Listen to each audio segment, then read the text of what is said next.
Assalamualaikum warahmatullahi wabarakatuh. Waalaikumsalam warahmatullahi wabarakatuh.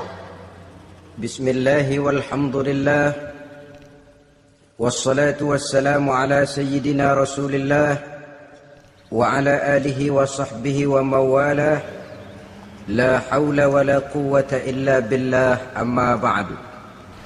Saudara-saudara kaum muslimin yang berbahagia, di dalam kehidupan ini kita senantiasa mengambil i'tibar, contoh dan teladan dari orang-orang sebelum kita.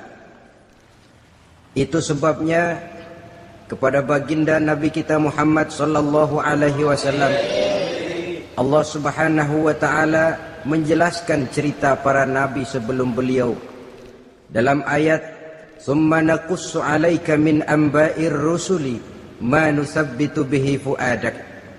Demikianlah kami ceritakan kepadamu wahai Muhammad sebagian dari kisah para rasul-rasul sebelum kamu yang dengan itu akan memperkuat hatimu, meneguhkan keyakinanmu dan memantapkan pendirianmu. Inilah manfaatnya belajar dari sejarah.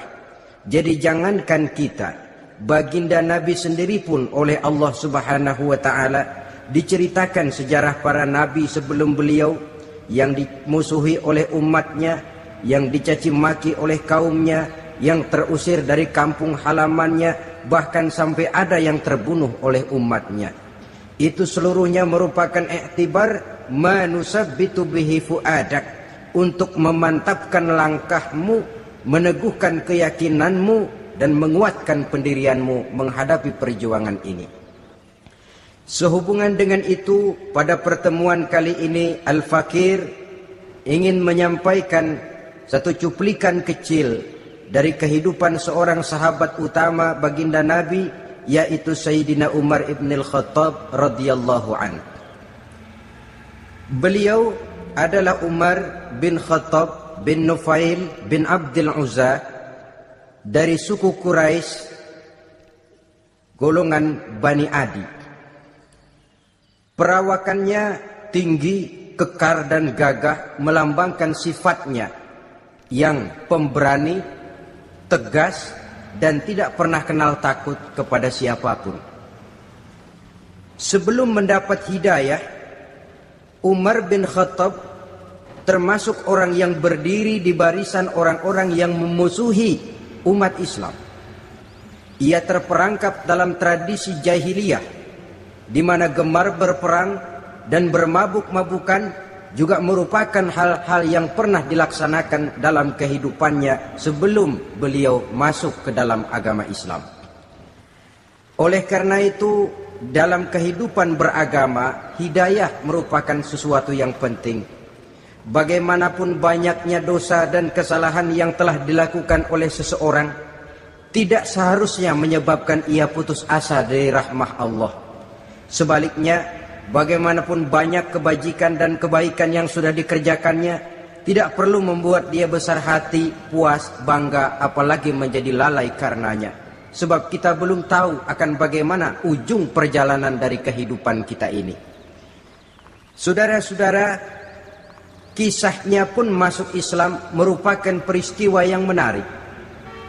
Pada satu hari, dengan pedang terhunus, Umar bin Khattab menuju Darul Arqam, tempat di mana baginda Nabi biasa berkumpul dengan para sahabat. Melihat mukanya yang beringas, matanya yang nanar, orang sudah menyangka dan mengerti ini tentu akan terjadi pembunuhan. Dalam perjalanan menuju Darul Arqam, Umar bertemu dengan Nuaim bin Abdullah. Nuaim bertanya, "Ya Umar, mau kemana ente?" "Mau membunuh itu, si murtad itu."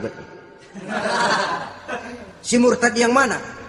"Yang mana lagi?" "Itu yang memecah belah kita, yang menghina berhala-berhala kita, yang menjelek-jelekkan nenek moyang dan keturunan kita.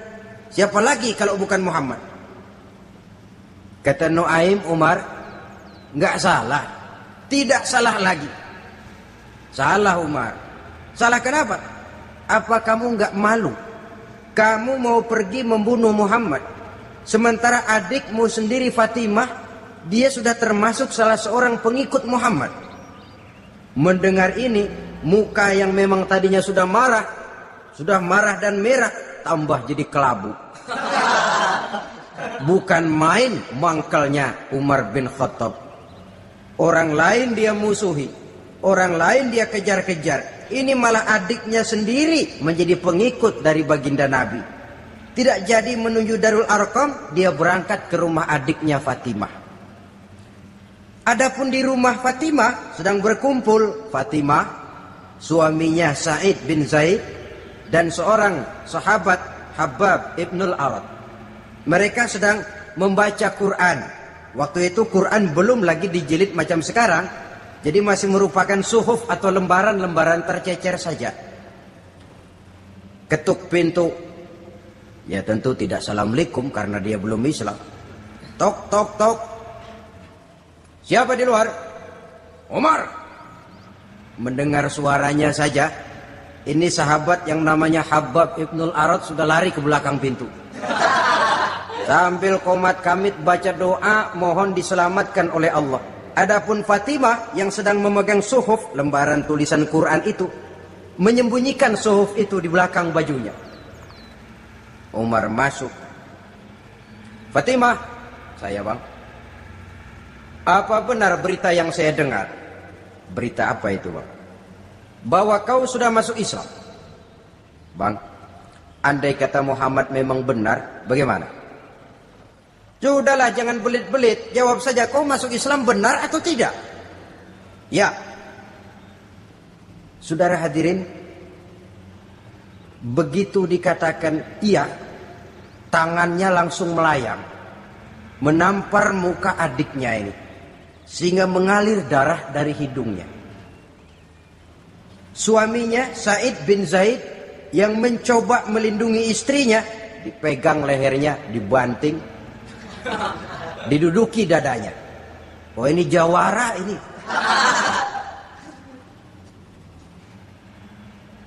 Namun pada saat sedemikian, suara kebenaran terpantul dari mulut Fatimah, adik dari Umar bin Khattab ini. Umar, apakah engkau memukul orang yang bersaksi bahwa tidak ada Tuhan melainkan Allah dan Muhammad Rasulullah? Apakah engkau menganiaya seseorang yang terpanggil untuk mengikuti kebenaran? Manusia macam apa engkau Umar? Saudara, memang dia orang keras, tapi hatinya mudah menerima kebenaran. Sehingga mendengar kalimat adiknya ini tercenung dia sejenak, melongo, bengong kata anak sekarang. Ini kalau tidak karena keyakinan yang mantap, tidak mungkin orang ini, anak adik saya ini bicara macam begini. Umar, mengapa engkau memukul orang yang bersaksi bahwa tidak ada Tuhan melainkan Allah dan Muhammad Rasulullah? Mengapa engkau pukul orang yang mengikuti kebenaran, menerima hidayah dari Allah? Begitu yakin dan mantapnya, walaupun di tengah satu hal yang sangat menakutkan. Siapa yang tidak takut orang Quraisy berhadapan dengan Umar bin Khattab yang dikenal sebagai singa padang pasir pada waktu itu? Malahan dia termasuk salah seorang jagoan. Di tradisi masyarakat jahiliyah itu ada satu pasar yang namanya pasar Ukaz. Tiap tahun di pasar itu diadakan pesta. Pertama pertandingan syair. Jadi penyair waktu itu jadi kebanggaan. Syair-syair yang menang itu digantung di dinding Ka'bah. Jadi setiap suku akan bangga kalau mempunyai ahli syair yang hebat. Nah, lalu diadakan juga lah perlombaan balap kuda, memanah, termasuk gulat. Lah Umar ini tiap kali pertarungan mesti menang. Belum pernah ada yang berhasil mengalahkan dia. Jawara. Saudara-saudara, mendengar adiknya begitu mantap hatinya, apalagi ketika adiknya berkata begitu, suhuf, lembaran yang disembunyikan di belakang bajunya tersembul. Apa yang kau sembunyikan di balik bajumu itu? Suhuf. Apa suhuf itu? Lembaran Al-Quran. Coba saya lihat. Enggak boleh. Kenapa? Kamu kotor. Orang kotor tidak boleh megang Quran. Saya mau lihat. Enggak boleh. Kalau kamu mau lihat, mandi dulu. Diturutinya permintaan adiknya itu. Lalu diambilnya suhuf tadi. Dia baca. Kebetulan ayat yang dibacanya ayat pertama dari surah Thaha yang berlanjut dengan ayat 14 pada surah yang sama. Dia baca, Bismillahirrahmanirrahim. Thaha ma anzalna ilaikal Qur'ana litashqa illa tazkiratan liman yakhsha. Thaha, tidaklah aku turunkan Al-Quran ini untuk bikin sukar manusia, melainkan merupakan pengingat bagi orang-orang yang takut kepada Allah. Lalu pada ayat ke-14, Innani anallahu la ilaha illa ana fa'budni. Sesungguhnya akulah Allah, tidak ada Tuhan melainkan aku, maka hendaknya hanya kepadakulah kamu menyembah. Wa aqimis sholata li dzikri, dirikanlah salat untuk mengingat aku. Inna sa'ata atiyatun akadu ukhfiha litujza kullu nafsin ma tas'a. Sesungguhnya kiamat itu pasti akan datang, yang sengaja waktunya kami tidak beritahukan kepada kamu semua, untuk kami balas segala setiap orang tentang apa saja yang telah mereka lakukan dalam kehidupan di dunia ini. Setelah membaca ayat ini, gemetar tangannya. Ini sih nggak main-main ini.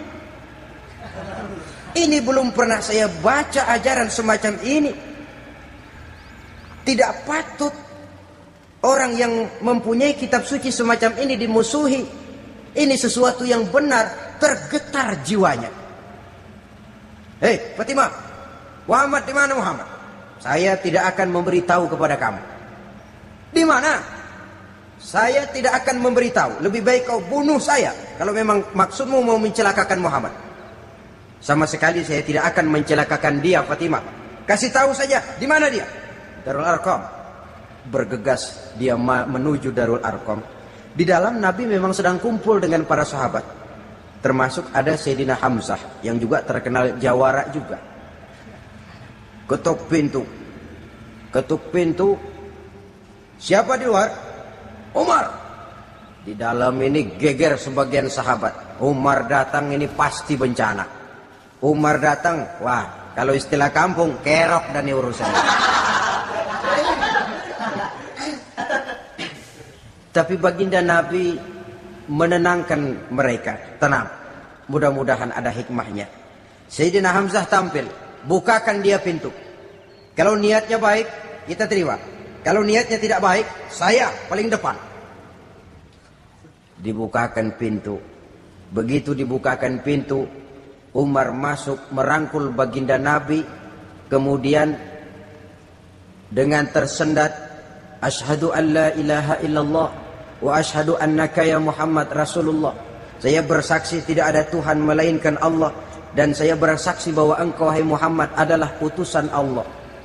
Sahabat takbir semua, Allahu Akbar, Allahu Akbar. Kegembiraan meliputi suasana ketika itu. Kenapa? Karena sebelumnya dikala Umar belum masuk Islam, dia merupakan ganjalan yang paling dikhawatirkan oleh umat Islam.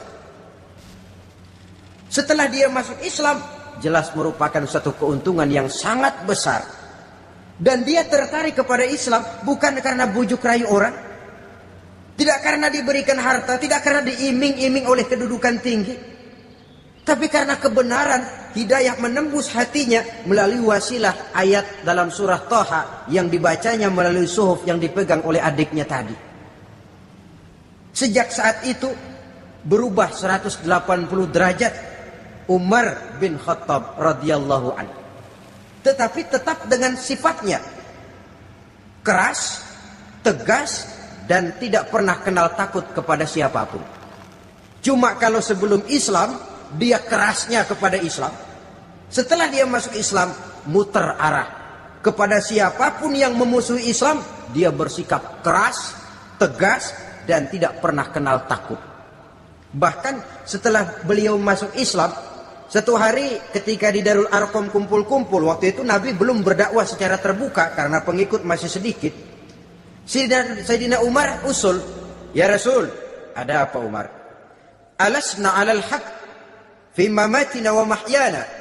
Ya Rasul, bukankah kita ini berdiri di atas sesuatu yang benar?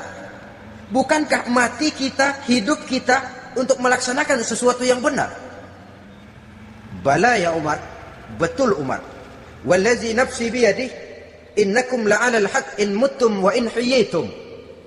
Demi Allah Umar, kata Nabi, sesungguhnya kamu dan kita semua berdiri di atas kebenaran, hidup ataupun mati. Setelah mendapat jawaban begini, Umar masuk kepada tujuan pembicaraannya. Izan ya Rasul, fa fimal ihtifa. Kalau memang begitu ya Rasul, kalau memang kita yakin kita berdiri di atas kebenaran, kita hidup karena kebenaran, kita mati pun memperjuangkan kebenaran, fa fimal ihtifa. Kenapa mesti ngumpet-ngumpet? Kenapa harus sembunyi-sembunyi? Wallazi ba'asaka bil haq. Demi Allah ya Rasul, la takhrujanna wa la nakhrujanna ma'ak. Tuhan harus keluar menyampaikan Islam ini secara terbuka, dan kami akan mendampingi Tuhan dengan segenap jiwa dan raga. Sekali masuk Islam gak tanggung-tanggung. Yang kayak begini ini yang kita perlukan sekarang ini. Begitu masuk Islam, nggak tanggung seluruhnya, jiwa dan raganya masuk Islam. Beliau yang pertama kali mengajukan ide, kenapa harus dakwah sembunyi ya Rasul? Uang kita berdiri di atas kebenaran, memperjuangkan sesuatu yang hak. Kalau kita mati, kita pun mati membela kebenaran. Kenapa mesti fafimal ikhtifa? Kenapa harus sembunyi-sembunyi? Mulai sekarang, mari keluar ya Rasul. Saya akan dampingi Tuhan, nyawa taruhannya. Saudara hadirin yang saya hormati, selalu dia tempat-tempat yang pernah dia melaksanakan maksiat sebelum dia Islam, selalu dia kunjungi sampai dia berkata, tidak ada tempat yang pernah saya melakukan kesalahan sebelum saya Islam yang harus saya tutupi dengan kebajikan setelah saya Islam sekarang ini. Bahkan ada satu riwayat menjelaskan beliau itu yang tinggi badannya, kekar perawakannya, gemetar orang ngadepin dia. Tapi beliau sendiri sangat mudah gemetar kalau sudah mendengar ayat-ayat Allah. Sehingga ada satu riwayat menjelaskan Sayyidina Umar itu setelah masuk Islam, kalau sholat kadang-kadang bila menoleh ke kanan beliau senyum, bila menoleh ke kiri beliau menangis berurai air mata. Ada orang bertanya, ya Umar, kenapa menengok ke kanan kau senyum, ke kiri kau menangis? Itulah kalau saya ingat jahilnya saya sebelum Islam. Adapun bila saya menoleh ke arah sebelah kanan, saya tersenyum, teringat betapa dulu saya membuat berhala dari korma. Saya tumpuk-tumpuk, saya susun begitu rupa.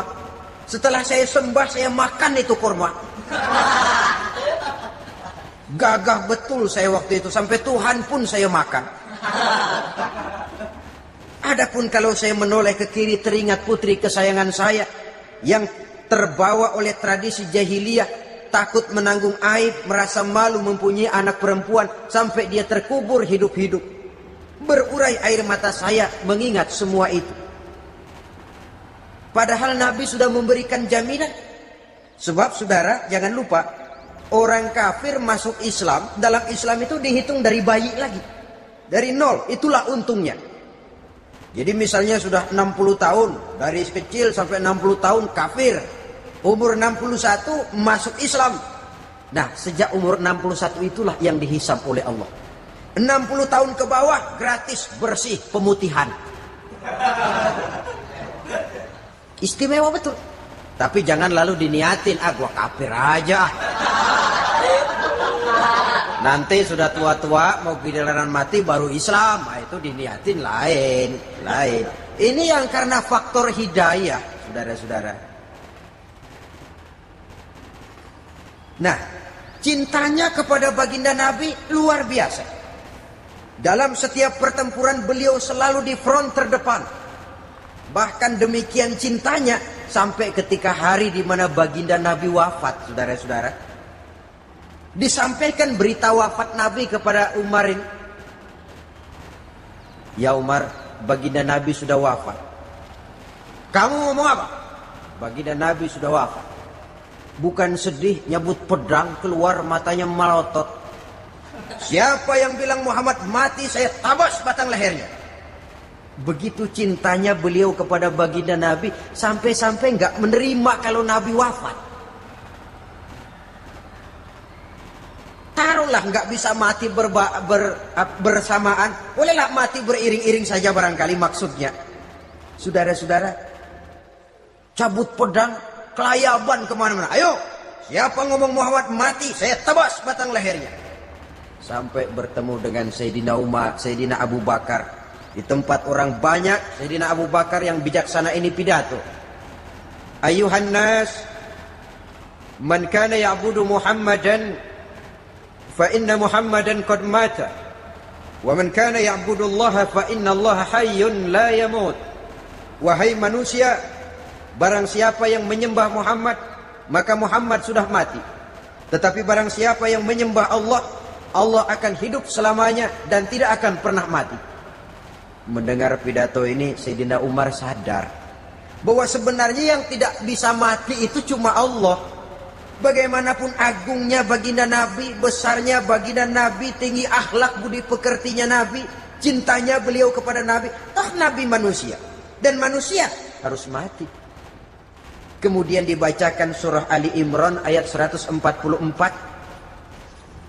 Wa ma Muhammadun illa rasul qad khalat min qablihi rusul afa immata aw qutilan qalabtum ala aqabikum.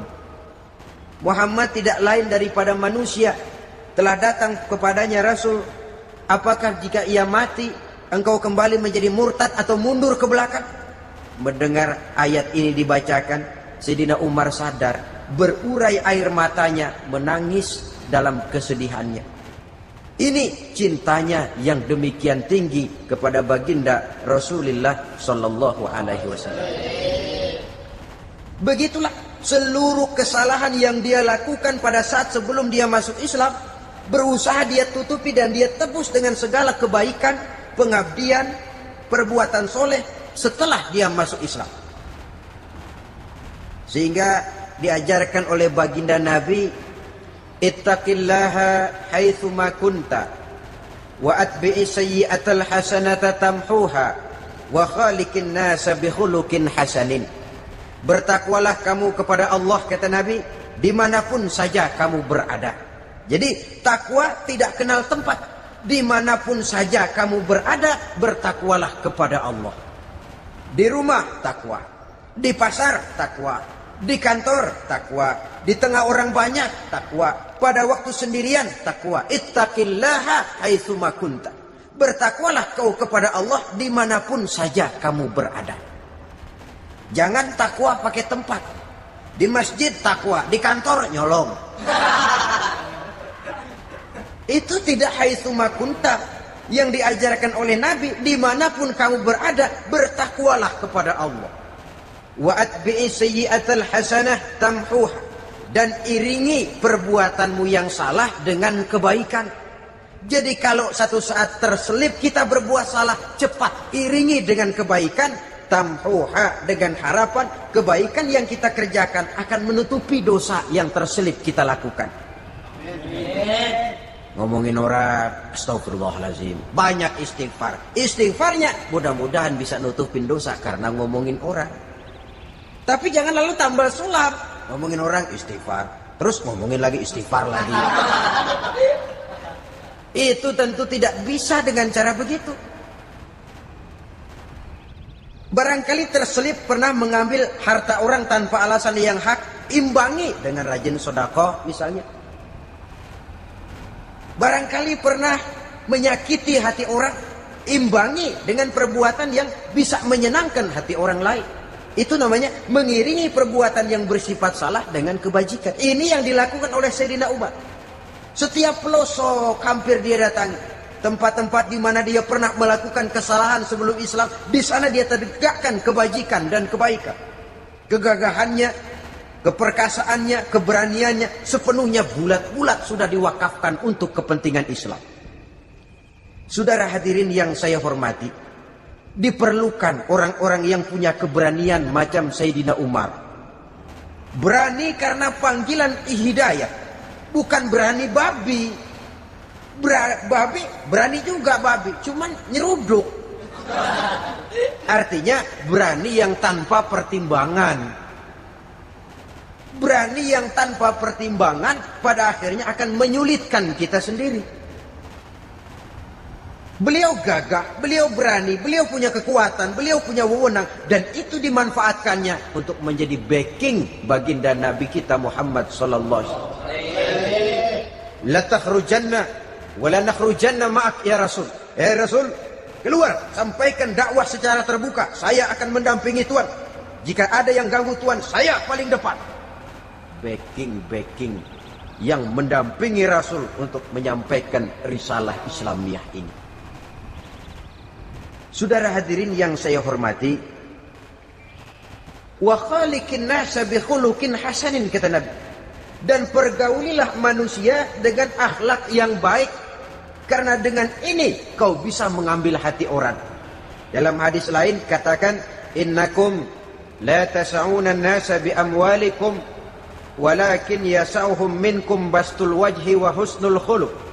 Kamu tidak akan bisa menyenangkan orang banyak dengan hartamu, tapi kamu bisa ambil hati mereka dengan budi pekerti yang luhur dan muka yang manis.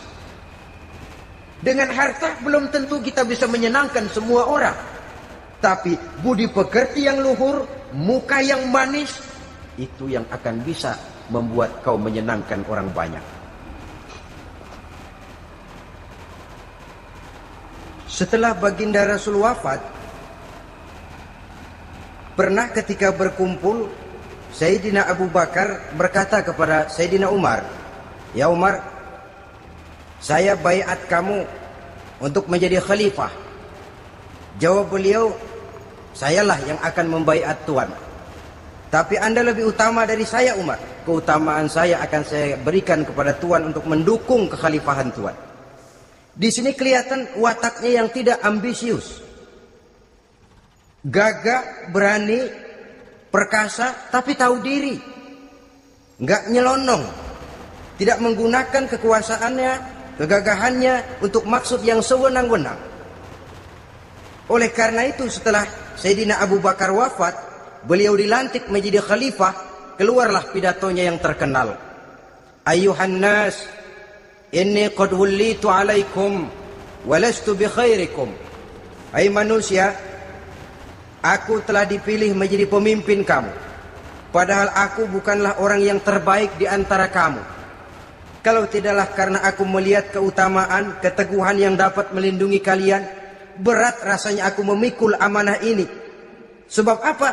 Alangkah beratnya menunggu datangnya perhitungan di akhirat nanti terhadap Umar. Ini yang jadi motifnya memegang jabatan khalifah. Sungguh berat bagi Umar menunggu datangnya saat perhitungan. Sehingga seolah-olah kalau bisalah jadi Umar bin Khattab saja, jangan jadi khalifah kalau bisa. Tapi moya umat sudah kadang memilih. Sehingga benar kalau dalam satu hadis Nabi pernah mengajarkan jangan memberikan satu jabatan kepada orang yang memintanya. Sebab orang kalau sudah minta jabatan, apalagi pakai jilat-jilat, pakai upeti-upeti, tentu ada tendensinya. Ada batu di balik udang. Kalau udang di balik batu kan mungkin nggak kelihatan, tapi kalau batu di balik udang kelihatan betul itu. Ada maunya, ambisinya. Jangan memberikan satu jabatan kepada orang yang memintanya. Seakan di batinnya Sayyidina Umar menyesali. Kenapa Umar nggak jadi Umar saja, kok mau jadi khalifah gitu? Alangkah berat perhitungan buat saya di akhirat nanti. Nah, setelah jadi khalifah, sebagai satu i'tibar, saya akan mencoba mengemukakan beberapa sifatnya yang menonjol untuk pelajaran buat kita semua. Pertama, sikapnya terhadap keluarganya setelah beliau menjadi khalifah. Kedudukan sebagai keluarga Umar bin Khattab bukan merupakan kedudukan istimewa. Itu ditanamkan betul kepada keluarganya. Jangan karena bapakmu khalifah, lalu mentang-mentang anak khalifah kau merasa dapat fasilitas, merasa bisa berbuat semau-maumu, kau harus punya tanggung jawab dan beban moral, memberikan contoh yang lebih baik kepada rakyat. Ini yang ditekankan kepada keluarganya. Kalau beliau mau mengeluarkan undang-undang, undang-undang itu lebih dahulu dibicarakan di tengah keluarganya, kumpul anak-anaknya. Ini akan ada undang-undang begini. Siapa di antara kalian mau mentaati, persilahkan. Yang tidak pun persilahkan. Tapi saya ingatkan, kalau ada dari keluarga Umar yang melanggar peraturan yang saya keluarkan ini, saya akan menghukumnya 2 kali lipat karena dia keluarga saya. Menghukumnya 2 kali lipat karena dia keluarga saya.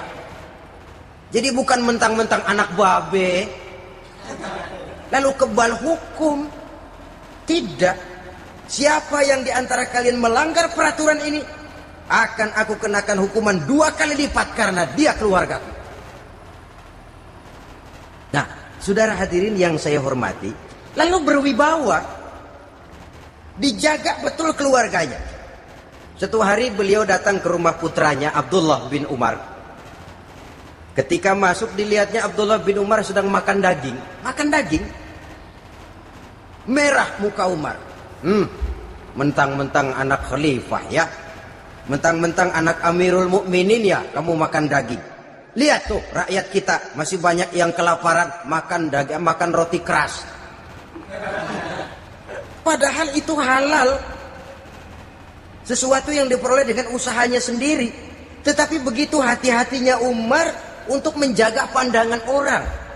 Keluarga khalifah merupakan beban moral sebab akan dijadikan contoh oleh rakyatnya. Mentang-mentang anak khalifah ya, makan daging. Lihat tuh rakyat, roti keras digarotin.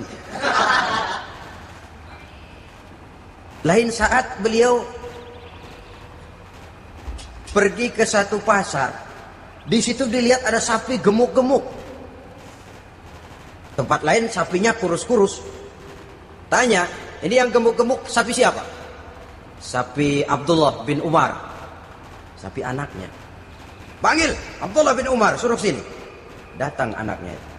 Abdullah bin Umar, bagaimana ceritanya sampai ini? Begini Bapak. Dahulu itu dengan uang saya beli sapi kurus-kurus. Lalu saya rawat. Saya berikan upah orang untuk merawat sapi-sapi itu. Sampai sekarang dia menjadi gemuk. Akan saya jual dan keuntungannya tentu sesuatu yang halal. Subhanallah, kata Umar. Kau ini anak Amirul Mukminin. Jual sapimu. Ambil modalnya, untungnya, masukkan Baitul Mal untuk urus kepentingan orang Islam. Dia nggak mau anaknya terlibat bisnis, ndompleng kekuasaan ayahnya. Karena mentang-mentang anak khalifah lalu segala macam bisnis lancar. Orang takut karena apa? Anak babe. Ada lagi. Pada waktu pembagian harta ghanimah, putri beliau yang namanya Hafsah, ini adalah istri baginda Nabi, meminta bagian. Kaum kerabat ayah, ini kerabat khalifah. Kitalah dulu kerabat.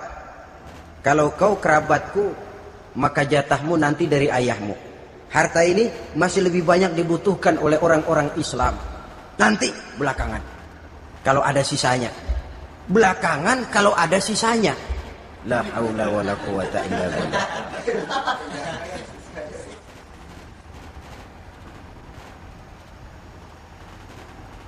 Saudara hadirin, itu terhadap keluarganya. Kemudian apa sifat-sifat yang menonjol dari kepemimpinannya? Pertama, kesederhanaannya. Beliaulah satu-satunya khalifah Amirul Mukminin, setingkat presiden kalau sekarang, yang punya jubah cuma 2 dan 1 pun punya anaknya. Tambelan lagi. Pernah sholat Jumat terlambat. Beliau naik mimbar untuk khutbah, sebelumnya minta maaf dulu. Saudara-saudara, maaf saya terlambat nungguin baju kering. Seorang khalifah nungguin baju kering. Sederhana dalam kehidupannya. Mari kita ambil satu cerita lagi. Pada waktu beliau jadi khalifah, yang diangkat jadi gubernur di Mesir adalah Amr bin As. Amr bin As hidupnya lebih mirip kaisar. Istananya besar, pakaiannya bagus-bagus. Nah, yang paling mengganggu pikiran Amr bin As Di sebelah istananya ini ada gubuk reot kepunyaan orang Yahudi lagi. Ini nggak pantas bener, masa di samping istana gubernur ada gubuk reot. Orang Yahudi lagi yang punya. Ini mesti udah bikin saja rencana, panggil dinas tata kota, bikin planning. Di sini mau dibangun masjid, proyek negara. Bikin gambarnya, susun anggarannya, tender. Saudara-saudara, si Yahudi yang punya gubuk reot dipanggil. Yahudi, ada apa, Pak? Kamu tahu nggak? Enggak. Iya, memang belum saya kasih tahu.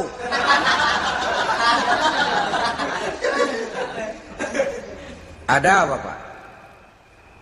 Itu kamu punya gubuk. Tahu? Kena proyek. Proyek apa, Pak? Kami mau bangun masjid besar di situ. Dan tidak sesuai ada gubuk reot di samping tempat gubernur. Jadi maksud Bapak, gubukmu, tanah-tanahnya mau saya bebaskan. Saya beli. Enggak mau, Pak. Saya enggak mau jual. Saya bayar 2 kali lipat. Enggak mau. 3 kali lipat. 6 kali lipat juga enggak mau, Pak. Saya dari muda peres keringat banting tulang cuma segitu-gitunya, Pak, tempat saya tinggal. Gubuk reot sama tanahnya sedikit. Makmur saya, Pak, cuma rumah sama sumur.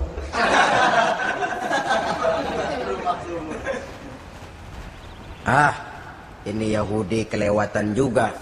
Akhirnya turun perintah, sudah, kalau dia nggak mau dibebaskan, gusur saja, tarik, ambil bulldozer. Gusur. Yahudi ini berurai air matanya. Aduh, begini jadi rakyat kecil, udah jatuh ketiban ember lagi.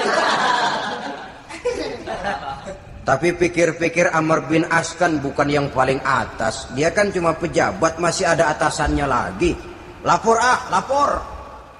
Yahudi ini berangkat ke Madinah. Bayangkan dari Mesir ke Madinah. Jalan.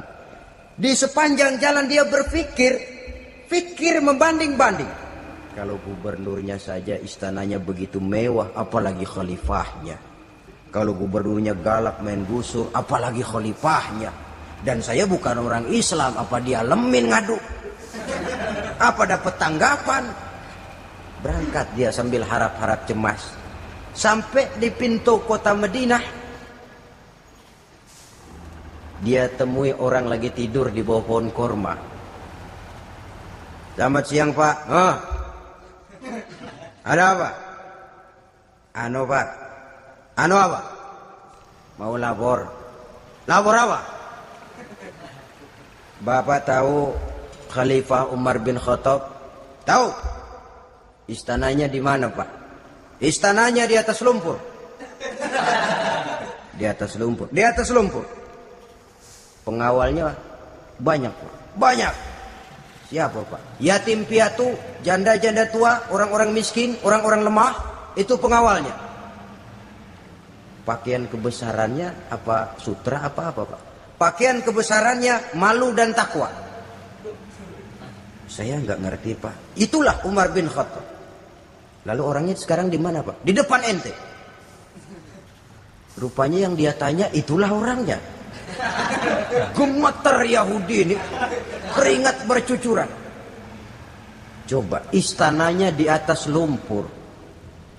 Sebab beliau berprinsip, bagaimana saya bisa menghayati nasib rakyat kalau saya tidak merasakan apa yang mereka rasakan? Bagaimana saya nggak bisa tahu sakitnya lapar kalau saya belum pernah kelaparan? Itu prinsipnya. Istananya di atas lumpur. Para pengawalnya yatim piatu, janda-janda tua, orang-orang miskin, orang-orang lemah dan tidak mampu. Dan pakaian kebesarannya malu dan takwa.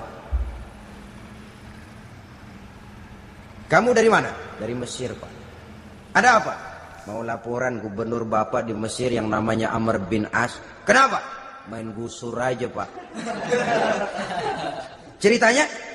Iya, dia mau bangun masjid. Kebetulan di areal itu saya punya tanah sama gubuk segitu-gitunya. Saya nggak mau dibeli. Digusur, Pak. Saya mau mencari keadilan. Begini. Kamu lihat tempat sampah itu? Lihat. Di situ banyak tulang. Coba kamu ambil kemari satu, tulang unta, bawa sini. Bingung Yahudi. Pak, saya kemari mau cari keadilan.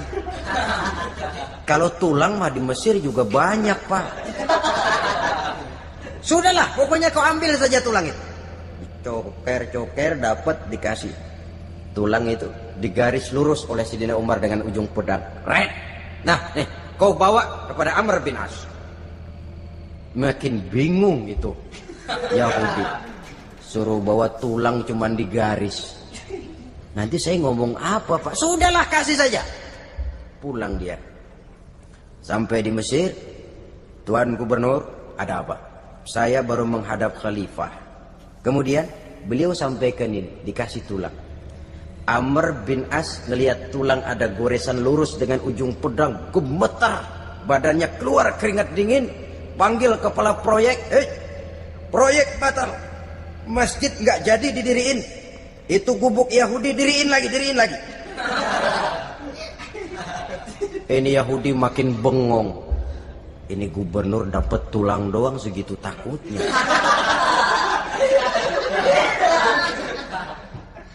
Ada apa sebenarnya Tuan Gubernur? Kamu tahu, ini nasihat pahit buat saya dari Amirul Mukminin Umar bin Khattab.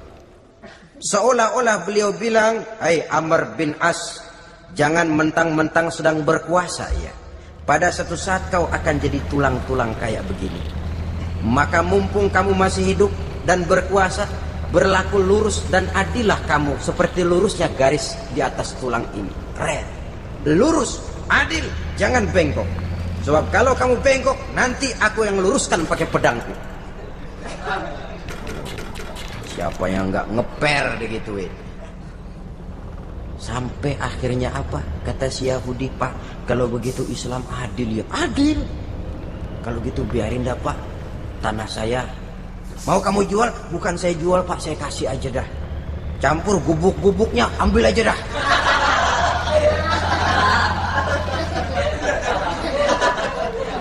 Masuk Islam si Yahudi ini oleh karena keadilan dari Umar bin Khattab. Begitulah kesederhanaan hidupnya. Sampai saudara, yang ironi betul, pernah Utsman bin Affan, Ali bin Abi Thalib, Thalhah dan Zubair kumpul mendengar berita bahwa Sayyidina Umar ini punya hutang. Bayangkan, seorang khalifah untuk melangsungkan hidupnya sampai punya hutang. Padahal Baitul Mal di bawah kekuasaannya. Berunding Utsman, Ali, Thalhah, Zubair. Kalau kita langsung ngomong sama Umar nggak enak dong, dia nggak bakalan terima. Lewat putrinya aja, Hafsah. Baik. Hafsah ngomong sama Umar, "Abah, kenapa? Bagaimana kalau honor Abah ditambah, ditingkatkan supaya hutang bisa ketutup?" "Hafsah, saya Abah." "Siapa yang nyuruh kamu ngomong begitu?" "Enggak ada." "Ada.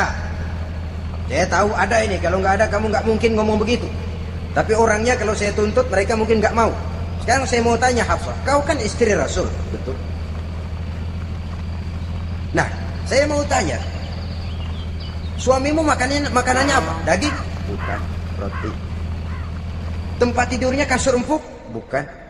Kain kasar yang kalau musim panas kami bentangkan, kalau musim dingin separuh buat tidur, separuh buat selimut. Pakaian yang dibelikan untukmu berapa banyak? Cuma 2. Nah, itu guru saya, orang yang paling saya cintai, dan itu yang saya ikuti. Bahkan setelah beliau wafat, Sayyidina Umar ini hutangnya ditanggungkan kepada anaknya Abdullah bin Umar, dan itu pun dilunasi dengan menjual rumahnya. Hingga rumahnya itu disebut Darul Qadha, rumah bayar hutang. Begitu kesederhanaannya. Jadi nggak pakai aji mumpung jadi khalifah lalu kayak ikan gurita, tangan yang mana aja megang. Itu kan mental monyet. Monyet itu kan begitu. Tangan megang kiri kanan, mulut ngawal, kaki megang, temennya dikasih masih ngerampas juga. Monyet rakus betul itu. Itu kesederhanaannya. Kenapa kesederhanaan ini timbul? Karena sikap zuhudnya. Zuhud itu tarkud dunia li ajlil akhirah. Orang yang mengambil dunia hanya yang diperlukan dengan lebih mengutamakan kehidupan akhirat. Watak zuhudnya yang sangat menonjol. Dialah pahlawan yang paling berani di medan perang. Dialah imam yang paling khusyuk di masjid. Dan tidak jarang kalau sholat sendiri, begitu membaca ayat yang menceritakan neraka, nangis berurai air matanya. Saudara hadirin ma'asyiral muslimin rahimakumullah. Jadi kesederhanaan dan kezuhudan ini bukan lewat teori disampaikan oleh Umar, bukan lewat penataran seluruh aparat, tidak, lewat contoh konkret. Inilah saya, contoh sederhana dan zuhud. Bagaimana saya akan bisa merasakan penderitaan rakyat kalau saya sendiri tidak pernah menderita? Bagaimana saya akan tahu sakitnya lapar kalau saya belum pernah kelaparan? Maka tanpa penataran, tanpa upgrading segala macam, berhasil karena prinsip keteladanan. Beliau jadi contoh utama.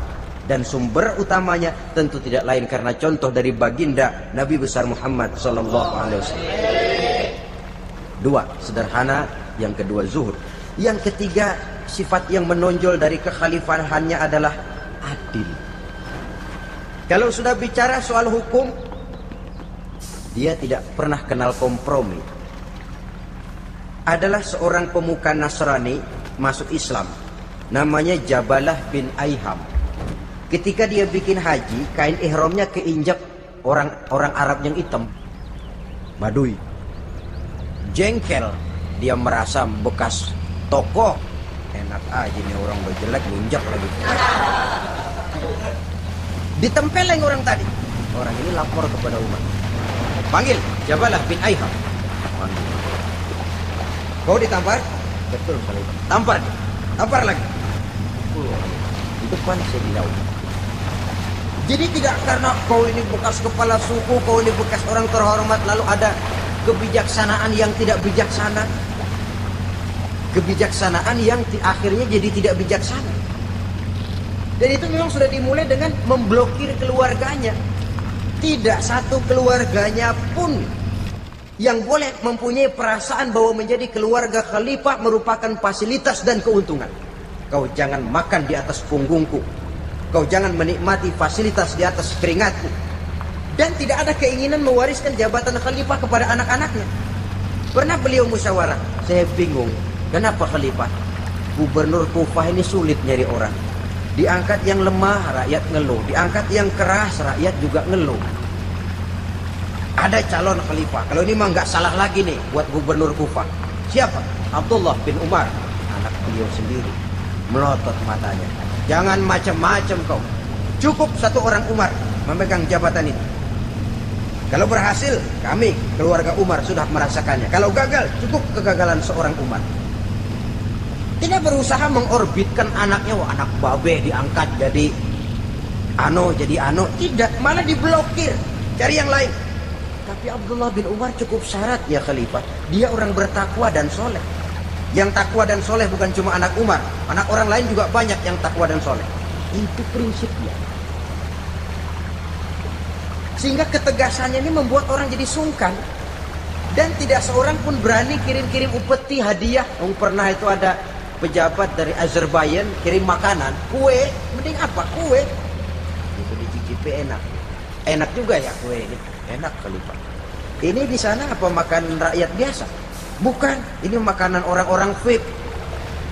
Nah, dibungkus lagi itu kue. Dibungkus. Ontamu mana? Di luar. Ambil, bawa pulang, serahkan lagi kepada gubernur di sana, kasih tahu salam dari Umar bin Khattab. Kenyangkan dulu rakyat dengan makanan seperti ini. Kita belakangan. Jadi kalau rakyat lapar, saya orang pertama yang akan merasakan kelaparan. Tapi kalau rakyat makmur, biarlah saya menjadi orang terakhir yang kenyang. Kan bagus prinsip itu. Jikalau rakyat kelaparan, saya akan jadi orang pertama yang merasakan lapar. Tapi kalau rakyat makmur, biar saya jadi orang terakhir yang kenyang. Jangan dibalik. Pada saat rakyat kelaparan, dia kekenyangan. Dan selanjutnya, sikap keadilannya ini saudara-saudara menyebabkan hukum lalu jadi berwibawa. Pernah beliau jalan-jalan di lorong kota Madinah. di tempat yang namanya Harah bersama Aslam. Ada ibu-ibu, anaknya nangis, lapar mah, sabar dikit lagi matang katanya. Emang tuh ibu lagi ngerebus, bunyi air ngegulak, lubuk. Umar lihati dari jauh, belum juga matang. Nih anak dari nangis lapar sampai capek nangis sampai tidur. Anak tidur, Umar samperin, Bu, memang masak apa sih kok nggak bisa matang? Saya nggak masak apa-apa Tuhan. Itu pating kerupuk apa? Ketika dibuka ya cuma air saja. Subhanallah, ibu sudah ngebohongi anak ibu sendiri. Habis harus bagaimana Tuhan? Saya sudah nggak punya makanan untuk dimasak. Sementara perut nggak kenal kompromi. Jalan satu-satunya ya terpaksa anak saya bohongi. Saya bilang sebentar lagi matang sampai dia tidur sekarang ini. Memangnya Khalifah Umar gimana sih ngurusi rakyat? Subhanallah, dia orang zalim. Dia yang memegang urusan kami tapi dia nggak tahu nasib saya. Anak kelaparan, keluarga terlantar. Oh begitu. Iya, zalim betul Umar bin Khattab itu. Kalau begitu gue tunggu sebentar. Dia pulang bersama Aslam menuju Baitul Mal. Dia ambil tepung 1 karung, dipikul sendiri.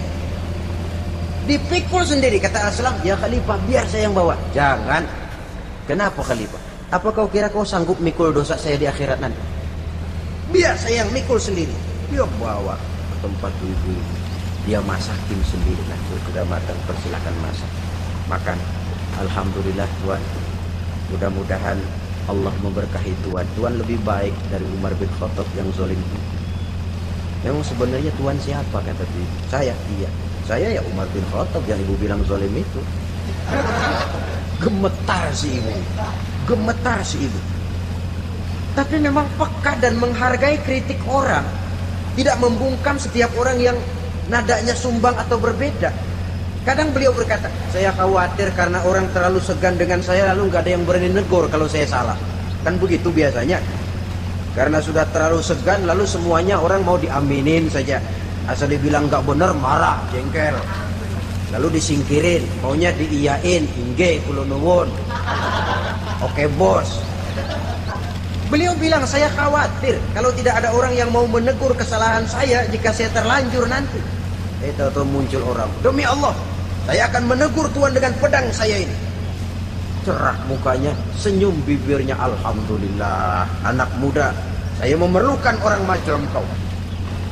Yang berani berkata ya terhadap yang benar dan tidak terhadap yang tidak benar, apa dan bagaimanapun resikonya. Di sini kelihatan sikap beliau menghadapi orang yang berbeda pendapat. Keadilan, keberanian dan ketegasan, cepat menerima kebenaran merupakan serentetan dari sifat-sifat utama beliau sejak masuk Islam sampai menjadi khalifah yang kedua. Bahkan dengan jasa beliau, Islam kemudian tersebar menembus dinding Jazirah Arabia, memasuki Bizantium dan Persia, sehingga beliau juga dikenal sebagai periode Al-Futuhat Al-Islamiyah.